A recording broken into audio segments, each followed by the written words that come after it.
Hello students, myself Anjali Gaikwad. Today we are going to discuss the unit 5 from the subject Engineering Chemistry. The name of unit is Spectroscopic Techniques. This is my lecture number 1 from the unit number 5, Spectroscopic Techniques. Let's see the content which we are going to cover in this unit.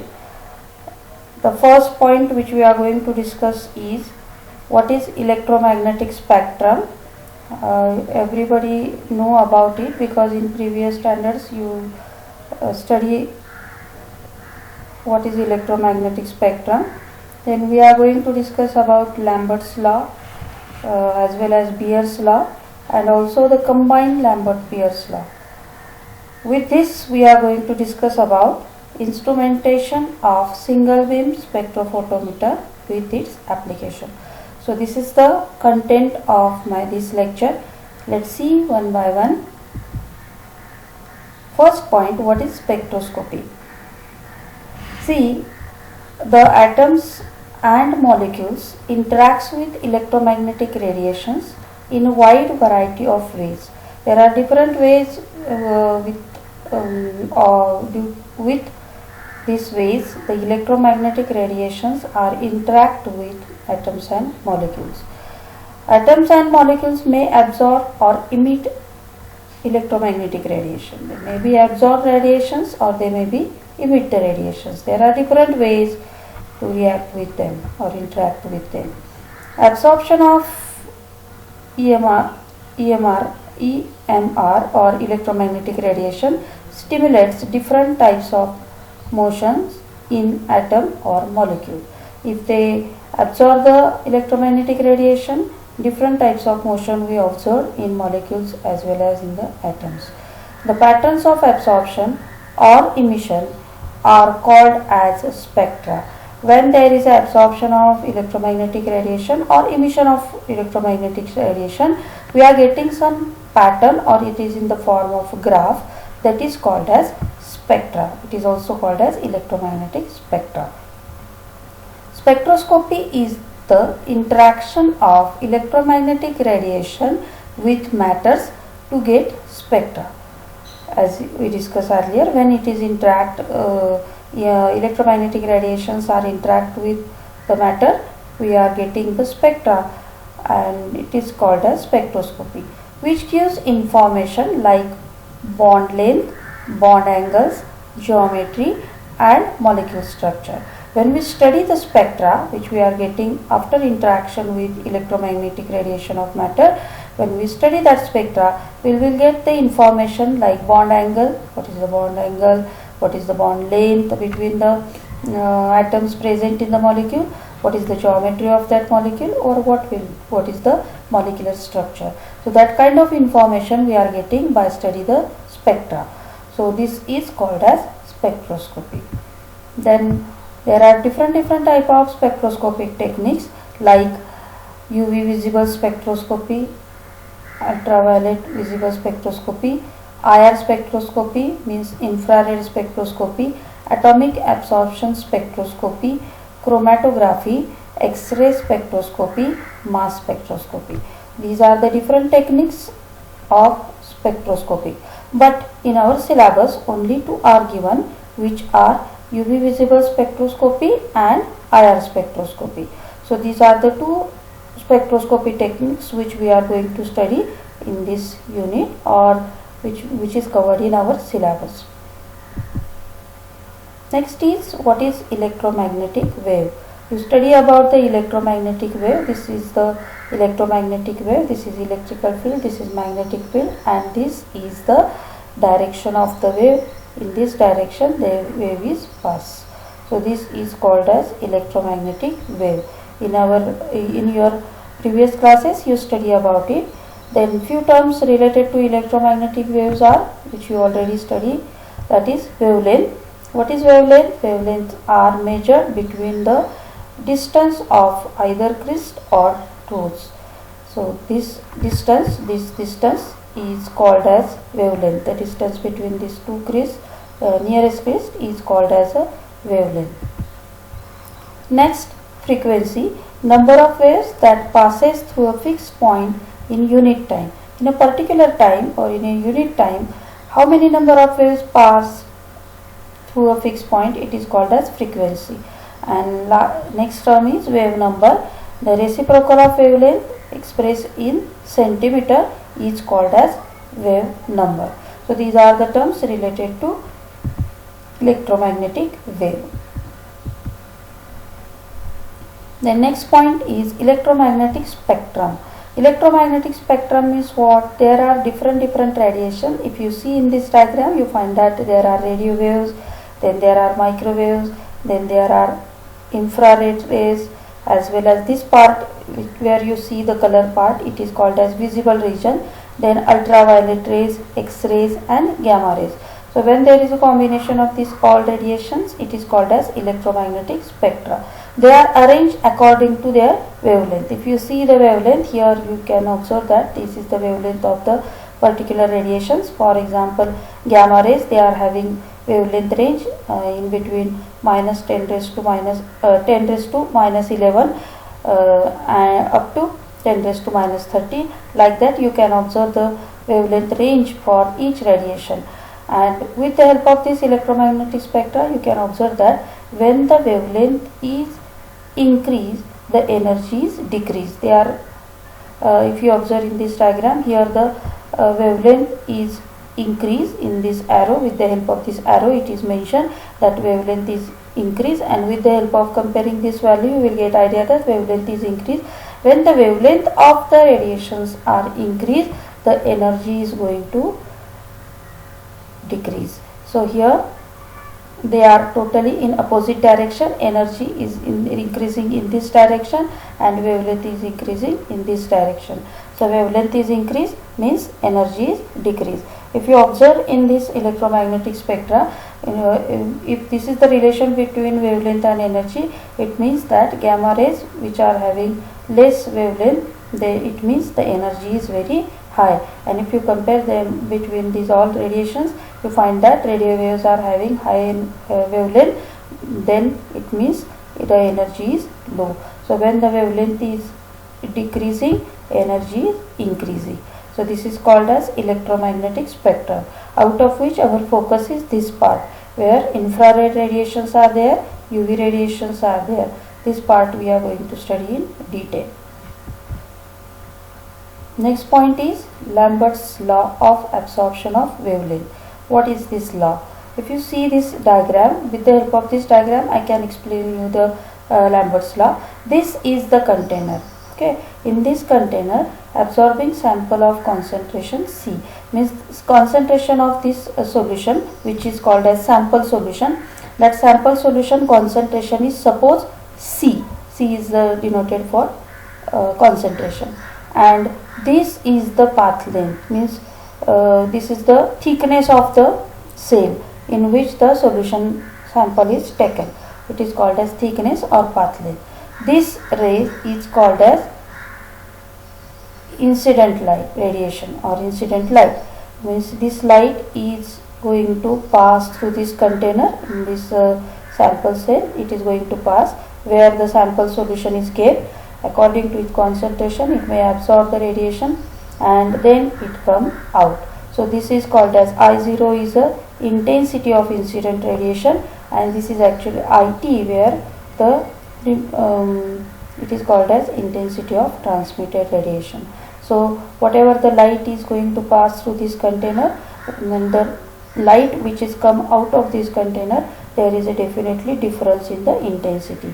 Some portion of light is get absorbed. It means that you can say that there is a decrease in intensity of incident light. This T0, this I0 value is definitely greater than this IT. Why it is? That reason is given by the Lambert's law. What this law state? The law state that when the monochromatic light passes through a solution, the decrease in intensity of radiation is directly proportional to path length of solution at constant concentration.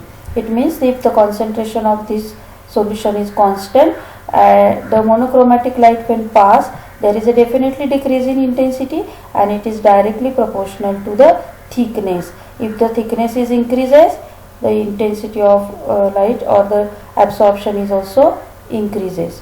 When the thickness is less, where thickness is decreased, then the decrease in intensity is also less. So it is directly proportional to the thickness when the concentration is constant. So this is the Lambert's law, where it is decrease in intensity. So minus di upon I0 is directly proportional to dx, where I0 intensity of incident radiation, as I told you earlier, that is this is I0, which is intensity of incident radiation. Di means decrease in intensity of incident light, that is the difference between I0 and IT. This is IT, how much light is transmitted, how much light is this is the intensity of incident light. So I0 upon IT is nothing but decrease in intensity of incident light, and dx is a small thickness of solution, which is also called as path length. So this is the Lambert's law. In short, Lambert's law states that the decrease in intensity depends upon the path length. When the solution thickness is increases, the intensity absorption is also increases. When it is decreased, it is decreased. So it is directly proportional to thickness according to Lambert's law. The next law is, this law is called as Beer's law. Beer's law of absorption of wavelength. What is this law? Again the same diagram you observe here, where this is intensity of incident light, it is intensity of transmitted light, this is the concentration, and this is the path length. The statement is, when monochromatic light passes through a solution, the decrease in intensity of radiation is directly proportional to concentration of solution at constant path length. What it means if I this path length or the thickness of the solution is constant, it does not change, then the decrease in intensity of incident light is directly proportional to concentration. If concentration is more, then decrease in intensity is also more. If concentration is less, then decrease in intensity is also less. So the formula is decrease in intensity, so minus di upon I0 is directly proportional to dc, where I0 intensity of incident radiation, di decrease in intensity of incident light, and dc is the concentration of solution. When concentration change, the decrease in intensity of radiation is also changed. So this is the Beer's law. It means this law states that decrease in intensity is directly proportional to concentration. In Lambert's law, according to Lambert's law, it is related to path length, and according to Beer's law, it is related to concentration. But both laws are not sufficient, so there is a combined Lambert-Beer's law of absorption. What this law states, this is called as Lambert-Beer's law of absorption of wavelength. When monochromatic light passes through a solution, the decrease in intensity of radiation is directly proportional to path length of solution and concentration of solution.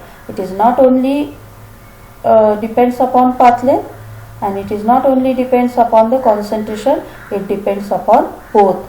So that's why finally the equation is going to, when we solve the equation statement, then we are getting the relation absorption is directly proportional to the path length as well as the concentration. A is equal to, this is the absorption constant, L into C, where A absorption, this is absorption constant, which is called as molar absorptivity, then L is the path length and C is the concentration. So according to combined Lambert-Beer law, it is depends upon both path length as well as the concentration. The next, instrumentation of single beam spectrophotometer. This spectrophotometer is used to analyze the given sample solution. And what is the instrumentation? It is like this. In this diagram you observe, this is the lamp, which is called as source. Then there is a monochromator, the role of monochromator, which we are going to discuss in detail. Then there is a sample cell. This sample cell hold the sample solution which we want to analyze. Then there is a detector, then amplifier, and finally we read out. So this is the diagram for single beam spectrophotometer. If I want to show you the block diagram, this is the normal diagram. In the exam you have it is expected to draw the block diagram for single beam UV spectrophotometer. The diagram is like this, where this is the block diagram. You observe that this is the source. After that this is the source of polychromatic radiation. Then this polychromatic light is passed through the monochromator. This monochromator convert polychromatic light into monochromatic light, means it separates the radiation.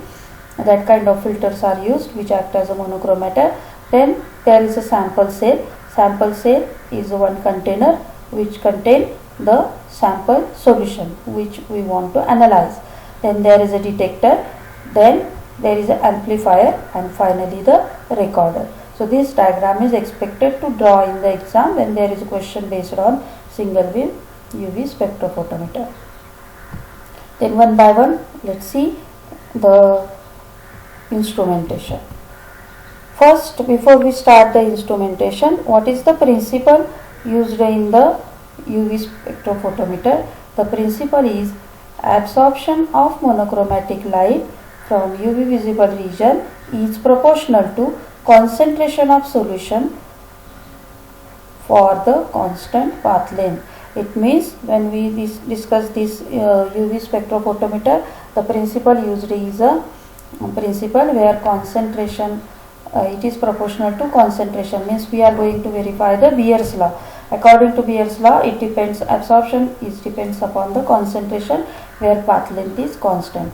So what is the principle in single beam spectrophotometer? The absorption of monochromatic light from UV region is proportional to concentration of solution for constant path length. Same law we discussed, that is the Beer's law. Then instrumentation, let's see one by one. First is the source of radiation. Source of radiation should provide sufficient intensity over the wavelength region, that is 300 to 100 nanometer.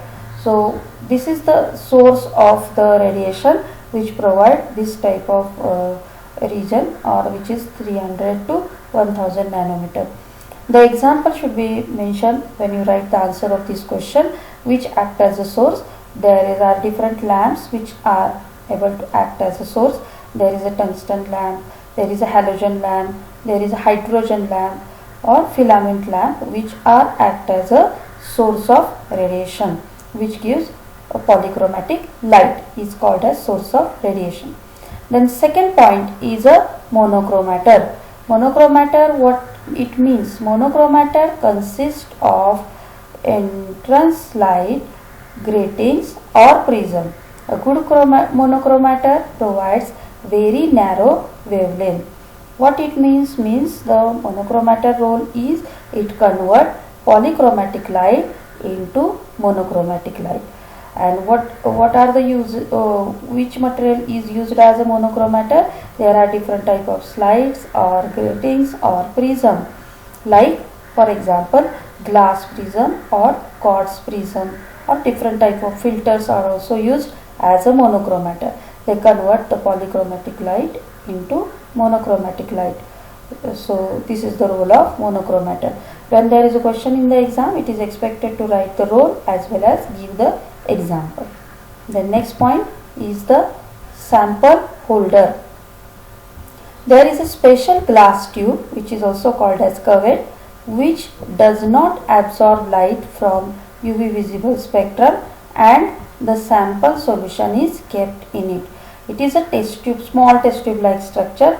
In the colorimeter experiment in the lab, you are going to perform the experiment which is colorimetry. In that kind of tubes you are going to use, which are called as cuvette. They are small glass tubes. This glass does not absorb the light from UV visible region. They does not absorb the light, and they contain the sample solution, are called as sample holder. For example, quartz or glass cuvette.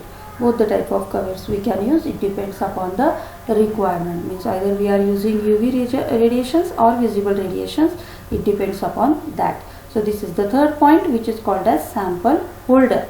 In this sample holder, the sample solution which we want to analyze is kept. The next point is a detector. Detector means what? Detector is a transducer that converts electromagnetic radiation into an electron flow and the current or voltage produced thereby. The photocurrent is amplified if necessary. Then there is a recorder or digital display device. What it means detector convert the light energy into electrical energy. This detector converts electromagnetic radiation into electrical energy or current or voltage produced thereby. It means, in short, you can say that it converts light energy into electrical energy, which act as a detector. For example, photovoltaic cells, phototubes, these are the instruments which act as a detector. Their role is to convert light energy into electrical energy.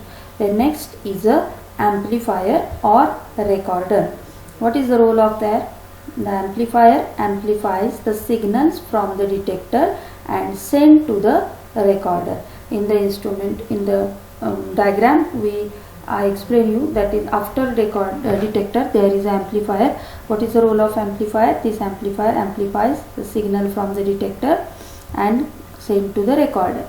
Recorder give spectra of compound in the form of graph, which is also called as spectra. What is the role of recorder? Recorder give the spectra. Spectra give the information about the sample which we want to analyze. So finally we are getting the result in the form of spectra. Spectra is nothing but a graph, and it is a graph of wavelength and absorption, and by study that spectra we can analyze the sample solution. So this is called as instrumentation of single beam spectrophotometer. Based on this point, there is a question in the exam for 5 marks. So you have to prepare it properly. You start with the diagram, then one by one you explain the principle is also there, then one by one the role and the examples you have to explain. So this is the instrumentation of single beam spectrophotometer. Then what are the applications of this spectrophotometer? First application is it is used for detection of functional groups. When we analyze the sample solution, it contains functional group and which give a spectra, the result in the form of spectra. By study that spectra, we can determine the functional groups. Second application is used for distinguishing conjugation and non-conjugated double bonds. Conjugation means what? Alternate, double and single bond. So that difference we can determine by study the spectra which we are getting with the help of spectrophotometer. So it is used for distinguishing conjugate and non-conjugate double bonds. The next is used for identification of unknown compounds. There are compounds which are unknown. If we want to find out the if we identify this compound by study the spectra, we can easily identify what type of atoms are there, what type of functional groups are there, and which type of compound it is, so that we can identify. So it is used for identification of unknown compounds. It is also used for detection of cis and trans isomers. So cis and trans isomer, you know that when the functional groups are towards one side, it is called as a cis structure. When they are opposite side, it is called as trans structure. So whether the isomer is having cis structure or trans structure, we can find out with the help of the spectra which we are getting from spectrophotometer. Then it is also used for determination of molecular weight of the compound. So molecular weight of compound can be also determined with the help of this method. It is also used for detection of impurities in organic compound. If we are using impure organic compound, the spectra which we are getting, and if we compare it with pure organic compound, the spectra which we are getting, definitely there is a difference between them. and by comparing that difference we can determine the impurities present in the organic compound, and that is also used for quantitative analysis of the compound. So these all are coming under the heading qualitative analysis, but the quantitative analysis can be done with the help of spectrophotometer. So these are the applications of UV spectrophotometer. Thank you.